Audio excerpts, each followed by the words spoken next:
Welcome back to my channel. Today in this video I will be making shepherd's pie with ground beef, mashed potatoes, and cheese. Okay guys, here's everything I'll be using. I'm using Gouda cheese and I'm using Parmesan cheese. I'm using ground beef, 80% lean, 20% fat. Here are the seasoning: garlic powder, complete seasoning, perfect seasoning, onion powder, creole seasoning, Cajun seasoning, all-purpose, and chicken seasoning. And then I'm using flour and my potatoes. Here's my onions: red pepper, orange pepper, yellow pepper, garlic, green onion, scotch bonnet, and thyme.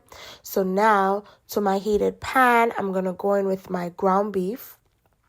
So I looked it up on ChatGPT, and this is the perfect meat to use: 80% lean, 20% fat, because it keeps it juicy while it's baking. So I'm just crushing up my ground beef, and you just want it all broke down. So this is it cooked down, maybe like 20 minutes in. You still see some pink. Now it's cooked down to the perfect way how I want it to be. So now I'm just going to go in with my fresh seasonings: onion, red pepper, orange pepper, yellow pepper, green onion, garlic, thyme. You can add whatever fresh seasonings that you like. I don't like peas and carrots, so that's why I did not add any peas and carrots to my shepherd's pie. Now guys, I've added in my fresh seasonings. What I'm going to do is go ahead and incorporate this in with the ground beef, and you want these to cook down, saute down, and all of that flavor is going to go through and through in the ground beef. So you just want to ensure that you're mixing it in, incorporating everything so that nothing is left unseasoned. Mind you, the powder season isn't in yet, and guys, if you smell this, oh my gosh. So now we're gonna move on to the potatoes. My water is boiling up. I already peeled them, diced them up, and I'm just gonna let these boil. I have them boiling on high. I think I boiled them for maybe about 20 to 30 minutes. And they're a perfect consistency. So now you see my ground beef cooked down even more. My seasonings, them cooked down. You can see they're becoming translucent. I went in with some tomato paste. Now the tomato paste is to give it the color. You can add a darker sauce to make it like browner if you want, but I felt like the tomato paste made it the perfect color for me. So you just wanted to incorporate the tomato paste in. So I went in with about 1.5 tablespoons of the tomato paste. Now I'm just going to go in with my powder seasonings. I'm going light. It's a lot of seasonings, yes, but I'm going light-handed because you don't want it too salty. So I went with the all-purpose, went in with the chicken seasoning, went in with the garlic powder, went in with the perfect seasoning, going in with my Cajun, going in with some Creole. Now I'm just going to go ahead and incorporate all of that powder seasonings into the meat, and you just want to ensure that the seasoning gets through and through. So you want to keep mixing it, stirring it, because you want all of the seasonings to be tasted throughout each piece of the ground beef.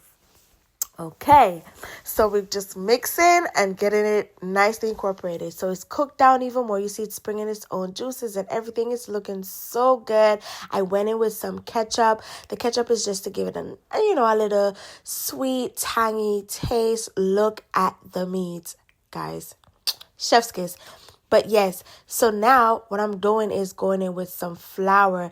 I want to say this is like maybe less than half a cup of flour. The flour is just to thicken it up and get it to bind so that the ground beef, when it's baked and I'm removing it from the pan, it doesn't just break apart. You want it to stay together. So now I'm just going to go in with a little bit of water. You can go in with beef stock if you want. I prefer to just go in with some boiling water, not too much either, because I don't want it too watery, because I just want it to be a nice consistency.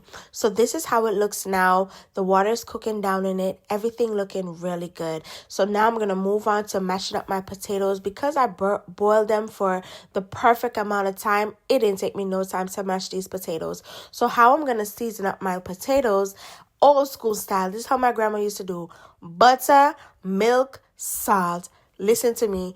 Once you put more than enough butter, the salt, and right amount of milk, chef's kiss. You don't need all them other stuff for your mashed potatoes. I used to season my mashed potatoes a lot, but now I just go simple and I love it so much. So I went in with a little bit more butter, went in with a little bit more salt, because you're going to taste throughout to see, once you get that perfect taste that you want. Now, you don't want these too runny. They have to be a nice consistency, so easy on the milk. So now what we're going to do is plate this up, put it in the pan so that it can bake.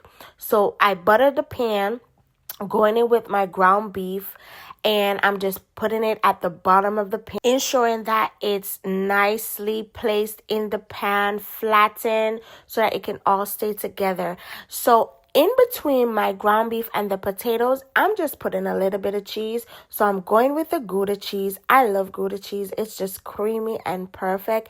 And then I'm adding a little bit of the Parmesan. Now I'm going to go in with the potatoes. You see, the potatoes are the perfect consistency, not too runny.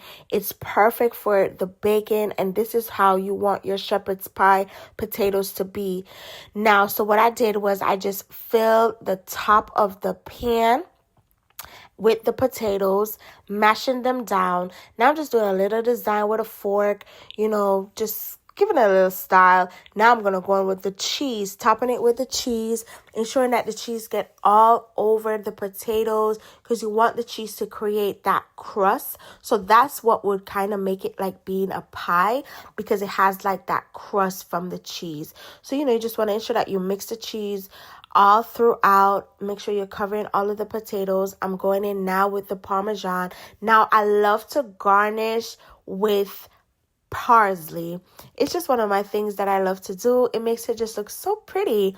So, garnishing with my parsley. This is how it looks now, ready for the oven. Now we're about to put it in the oven. The oven was set to 350, and I want to say I baked it maybe about 35 minutes max. So this is like the 10-minute mark. The cheese has melted. It looks so good. This is it now. I let it brown up a little bit more. I don't want it to get too dark. Guys, if you made it this far, ensure that you hit the thumbs up button, subscribe if you have not subscribed, and hit that notification bell so that you can be notified every time that I drop a video. Now, I'm plating this up for you guys. It's out the oven. I let it sit for a little bit to cool.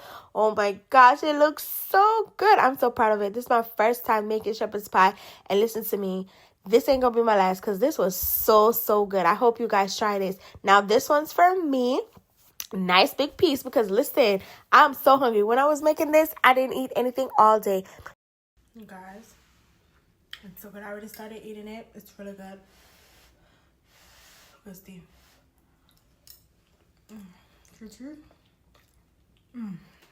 So good. Add the cheese on the mashed potato. Oh my god. So delicious.